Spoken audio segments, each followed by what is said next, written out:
ఇప్పుడే ఢిల్లీ నుంచి విజయవాడ ఎయిర్పోర్ట్ కు వస్తప్పుడు ఇప్పుడే ప్రెస్ ప్రెసిడెంట్ కాల్ చేశారు.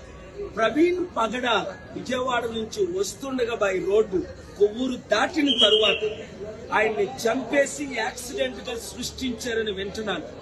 డాక్టర్స్, స్టాఫ్ వినండి, పోలీసులు వినండి, రాజమండ్రి ఎస్పీ వినండి, హోమ్ మినిస్టర్ గౌరవడి అనిత, డీజీపీలు వినండి.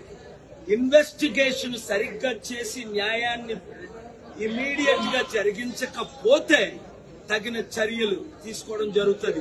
దేవుడు క్షమించడు, నేను క్షమించను. రాజమండ్రి వచ్చానంటే రేపు రచ్చ రచ్చ అయిపోద్ది.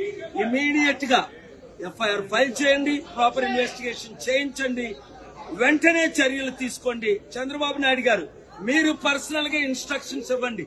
ఎందుకంటే ఈ మధ్యన పవన్ కళ్యాణ్ రెచ్చగొట్టిన మాట్లాడాడే, అందుకు ఇది జరిగిందని ఆయన ఫోన్ ట్యాప్ చేయండి. ఎవరెవరు ఆయనకు శత్రువులు ఉన్నారో ఇన్వెస్టిగేట్ చేయండి. ఇవన్నీ చేసి న్యాయం చేయండి, లేదా చిత్తుగా ఏం చేస్తారో మీకు తెలుసు. Thank you.